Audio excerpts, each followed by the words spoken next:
Politisi Partai Kebangkitan Bangsa atau PKB, Abdul Halim Iskandar memastikan partainya masih mendukung pemerintahan Presiden Joko Widodo atau Jokowi. Kakak kandung Muhaimin Iskandar atau Caimin itu memastikan hubungan PKB dan Jokowi baik-baik saja. Dikutip dari Kompas.com, Abdul Halim menyampaikan bahwa PKB merupakan bagian dari partai politik atau parpol koalisi pendukung pemerintahan Presiden Jokowi. Hal itu ditegaskan Abdul saat ditanya mengenai hubungan PKB dengan Jokowi usai mengunjungi Istana Kepresidenan Jakarta Senin 18 Maret. Abdul Halim juga sempat ditanya soal apakah PKB pada pemerintahan yang akan datang akan tetap berada di koalisi pendukung pemerintah. Dia mengatakan keputusan tersebut merupakan ranah Ketua Umum PKB Muhaimin Iskandar. Namun menurut Abdul Halim, PKB belum membahas arah dukungan ke depannya. Sebagaimana diketahui dalam pemilihan umum atau pemilu 2024, PKB memiliki sikap politik berbeda dengan Presiden Jokowi. PKB memilih berkoalisi dengan Partai Nasdem dan Partai Keadilan Sejahtera atau PKS yang mengusung pasangan calon presiden dan calon wakil presiden atau Capres-Cawapres nomor urut 1 Anies Baswedan Muhaimin Iskandar. Sementara itu Presiden Jokowi secara implisit menunjukkan dukungannya untuk pasangan Capres-Cawapres nomor urut 2 Prabowo Subianto Gibran Rakabuming Raka. Pasalnya Gibran diketahui adalah putra sulung dari Jokowi.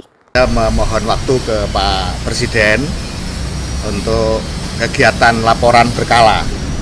Jadi biasanya nggak bareng sih, biasanya laporan berkala itu ya sendiri saya melaporkan perkembangan dan capaian-capaian di Kementerian Desa, termasuk capaian RPJMN, dan apalagi sekarang sudah mendekati selesainya masa baktinya Pak Presiden, jadi saya melaporkan semua yang kinerja yang sudah kita lakukan dan capaian-capaian RPJMN.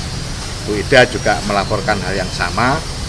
Jadi intinya itu sebenarnya soal kita ke Pak Presiden yang kebetulan memang kita minta waktu bersamaan supaya waktunya Pak Presiden lebih efektif, karena kita juga sekaligus melaporkan dan menyampaikan terima kasih kepada Pak Presiden yang telah memberikan izin kepada saya dan Bu Ida sebagai kader PKB untuk nyalek kemarin, dan kita memang secara tertulis mohon izin waktu itu.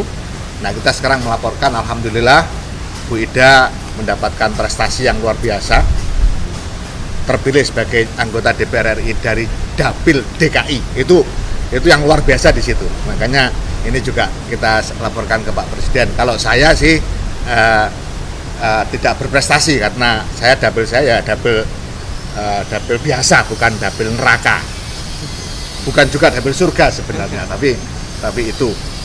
Nah, sekaligus juga tadi kita melaporkan ke Pak Presiden karena memang urus tadi laporan terkait dengan pileg, akhirnya kita juga melaporkan terkait dengan perolehan suara PKB secara nasional.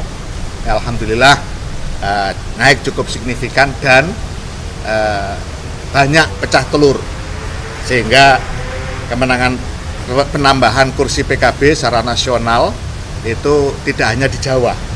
Kita pecah telur di Sumatera Barat, kita pecah telur di DKI 1 dan DKI 2 pecah telur, kita pecah telur di NTB 1. Kemarin kita NTB cuma 1 dapil, sekarang 2 dapil kita PKB dapat. Dan penambahan kita pecah telur di Sulawesi Tenggara, kita pecah telur di sana. Jadi ini bagian dari yang kita lakukan.